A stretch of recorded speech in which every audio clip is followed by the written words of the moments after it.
आज हम बात करने वाले हैं हनुमान जी के एक ऐसे अवतार की, एक ऐसा रूप जिसके सामने कहते हैं खुद मृत्यु को भी झुकना पड़ा था।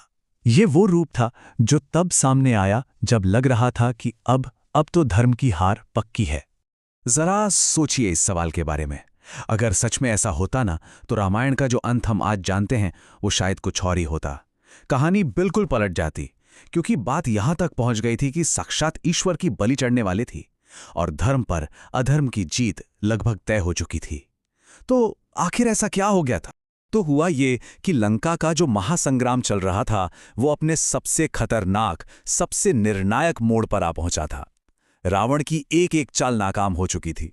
युद्ध का अंत साफ दिख रहा था और इसी हताशा में रावण अपना आखिरी और सबसे भयानक दांव खेलने वाला था। देखिए, जब सीधी लड़ाई में कुछ हासिल नहीं हुआ तो रावण ने, कह सकते हैं कि अंधेरे का सहारा लिया। उसने पाताल लोक से एक ऐसी शक्ति को बुलाया जो पल भर में पूरे युद्ध का पासा पलट सकती थी। और ये कोई छोटा मोटा राक्षस नहीं था। इसका नाम था अहिरावण। पाताल लोक मतलब धरती के नीचे बसे मायावी संसार का राजा। और ये तंत्र मंत्र और काले जादू का इतना बड़ा माहिर था कि कहते हैं इसकी शक्तियों के आगे देवता भी एक बार को सोच में पड़ जाते थे। और उसने आते ही जो पहला काम किया वो विनाशकारी था। उसने अपनी शक्तियों से एक ही झटके में श्रीराम की पूरी वानर सेना को गहरी नींद में सुला दिया। अब सोचिए, पूरी सेना बेसूध पड़ी है। इसका मतलब प्रभु राम और लक्ष्मण एकदम अकेले और असुरक्षित हो गए।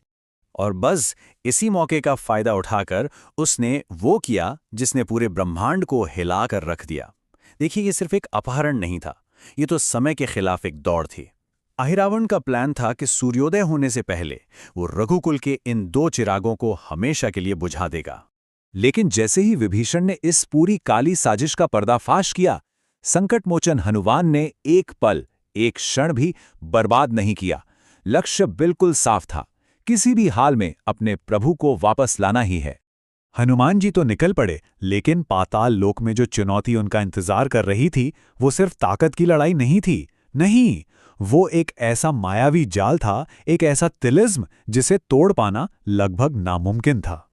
जब हनुमान जी वहां पहुंचे तो उन्होंने जो मंजर देखा वो किसी बुरे सपने से कम नहीं था। प्रभु श्री राम और लक्ष्मण बेड़ियों में जकड़े हुए थे और उनके चारों ओर 5 अलग-अलग दिशाओं में 5 दिए एक बहुत ही रहस्यमयी ढंग से जल रहे थे। और तभी एक भयानक हंसी के साथ अहिरावण गरजा। उसने अपनी ना हारने की वजह बताई। उसने कहा, हनुमान, ये जो 5 दिए देख रहे हो ना, इन्हीं में मेरी जान बसती है। जब तक ये पांचों एक साथ नहीं बुझेंगे तब तक तो काल भी मेहा कुछ नहीं बिगाड़ सकता। तो अब देखिए, चुनौती क्या थी। अहिरावण को हराना है तो उसकी जान, यानी वो 5 दिए बुझाने होंगे। लेकिन वो 5 दिए 5 अलग-अलग दिशाओं में हैं और शर्त यह है कि सभी को एक ही पल में एक साथ बुझाना होगा। अब बताइए, भला कोई एक अकेला एक ही समय में 5 अलग-अलग दिशाओं में कैसे पहुंच सकता है? ये तो एक ऐसा जाल था जिससे निकलना नामुमकिन ही लग रहा था। लेकिन कहते हैं ना, जब चुनौती इंसान की समझ और ताकत से परे हो जाती है तो समाधान भी दैवीय ही होता है। और बस वही वो पल था जब पूरे ब्रह्मांड ने हनुमान जी का वो रूप देखा जो पहले कभी नहीं देखा गया था। तो सवाल वहीं का वही था, कोई एक प्राणी एक ही पल में 5 अलग-अलग दिशाओं में जलती हुई 5 लपटों को आखिर कैसे बुझा सकता है? ये एक ऐसी पहेली थी जिसका कोई जवाब नहीं दिख रहा था, या शायद था। और फिर उसी एक पल में उस नामुमकिन को मुमकिन बनाने के लिए हनुमान जी ने अपना वो अद्भुत और विराट रूप धारण किया। पंचमुखी हनुमान, शरीर एक लेकिन मुख 5, और हर मुख एक अलग दिशा की ओर देख रहा था। अहिरावण की चुनौती का ये एकदम सटीक जवाब था। सोचिए जरा, पूर्व दिशा की ओर विजय दिलाने वाला वानर मुख, दक्षिण दिशा में हर डर को खत्म कर देने वाला नरसिंह मुख, पश्चिम में रोगों और विष का नाश करने वाला गरुड़ मुख, उत्तर दिशा में समृद्धि लाने वाला वराह मुख, और 5वां मुख आकाश की ओर ज्ञान और बुद्धि देने वाला हयग्रीव मुख। हर दिशा के लिए एक जवाब। तो 5 दिशाएं, 5 दिए, और अब उन 5 का सामना करने के लिए 5 दिव्य मुख। अहिरावण की उस पहेली के हर टुकड़े का अब एक जवाब मौजूद था। और इन सबको एक साथ अंजाम देने के लिए चाहिए था सिर्फ एक पल, बस एक शक्तिशाली क्षण। और फिर वो पल आया। एक ही क्षण में पांचों मुखों से एक साथ इतनी तेज हवा का झोंका निकला कि अहिरावण के जीवन के वो पांचों दिए एक साथ बुझ गए। और जैसे ही वो दिए बुझे, अहिरावण की सारी शक्ति, सारा जादू ताश के पत्तों की तरह ठह गया। बस फिर क्या था, हनुमान जी ने पल भर में उस मायावी का अंत कर दिया।